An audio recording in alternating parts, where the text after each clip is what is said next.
नमस्कार दोस्तों, स्वागत है आपका आपके अपने यूट्यूब चैनल पर। दोस्तों, आज हम देखेंगे लोकतंत्र और इसकी कुछ विशेषताएं। सबसे पहले हम देख लेते हैं लोकतंत्र की परिभाषा और देन हम देखेंगे लोकतंत्र की विशेषताएं।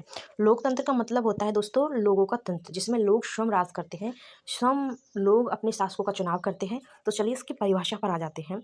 लोकतंत्र लोकतंत्र सरकार का एक ऐसा रूप है जिसमें शासकों का चुनाव लोग करते हैं। ठीक है। लोकतंत्र का अर्थ हम समझ सकते हैं। लोकतंत्र वर्ड ही एक क्या है कि लोगों द्वारा चुनी हुई सरकार होती है। ठीक है। लोकतंत्र का मतलब क्या होता है? लोगों द्वारा चुनी हुई सरकार। जैसे हम अपनी इंडिया में देखते हैं कि जो हम खुद अपने शासकों का चुनाव करते हैं, हम राज्य स्तर पर हम एमएलए का चुनाव करते हैं, फिर वो जाकर अपनी सरकार बनाते हैं विधानसभा में। और हम एमपी का भी चुनाव करते हैं, हम अपनी पसंद के नेता को, अपनी पसंद की पार्टी के नेता को वोट देते हैं और देन वो क्या करता है, संसद में जाता है, वही क्या करते हैं, सरकार बनाते हैं। ठीक है। उनमें से एक क्या प्रधानमंत्री बनता है। इसी प्रकार ये क्या है लोकतंत्र, क्योंकि हमारा जो शासन प्रणाली है वो किस प्रकार की लोकतंत्र है, जिसमें हम स्वयं अपना नेता चुनते हैं, अपने शासकों को चुनते हैं, अपनी सरकार को चुनते हैं। अब एक फेमस व्यक्ति है अब्राहम लिंकन। उन्होंने लोकतंत्र को परिभाषित किया है। लोकतंत्र की परिभाषा दी है कि अब्राहम लिंकन ने लोकतंत्र को जनता के द्वारा और जनता के लिए शासन के रूप में परिभाषित किया है। अब्राहम लिंकन जी ने क्या बोला था कि लोकतंत्र वो है जिसमें केवल जनता का शासन चलता है, जनता के द्वारा शासन चलाया जाता है और जनता के लिए ही शासन चलाया जाता है। वही क्या होता है, लोकतंत्र होता है सही मायने में। तो अब चलिए देख लेते हैं लोकतंत्र की विशेषताएं क्या होती है, डेमोक्रेसी की कुछ विशेषताएं क्या होती है। चलिए देख लेते हैं। अब हम देखेंगे लोकतंत्र की विशेषताएं।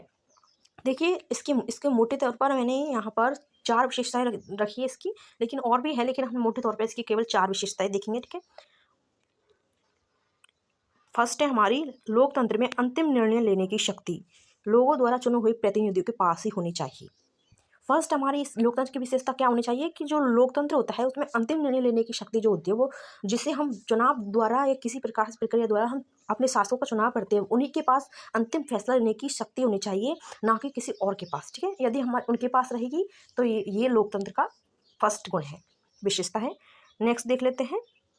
लोकतंत्र निष्पक्ष और स्वतंत्र चुनावों पर आधारित होना चाहिए ताकि सत्ता में बैठे लोगों के लिए हार जीत के समान अवसर हो।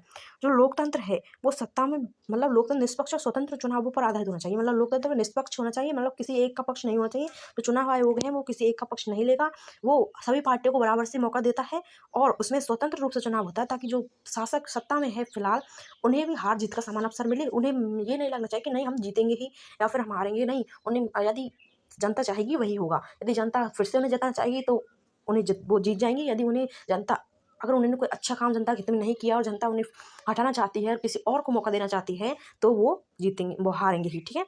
नेक्स्ट देख लेते हैं।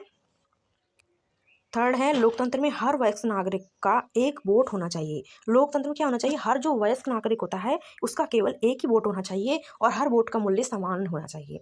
ऐसे नहीं कि अमीर का वोट, यदि कोई अमीर इंसान वोट देता है तो उसका वोट के मूल्य ज़्यादा होगा या फिर वो एक से अधिक वोट दे सकता है। नहीं, लोकतंत्र में सभी को समान रखा जाता है, इसलिए चाहे वो कोई खेतीहर मजदूर हो, कोई किसान हो, उसका भी एक वोट होगा, उसका मूल्य भी उतना ही होगा जितना किसी एक बड़े उद्योगपति का होगा।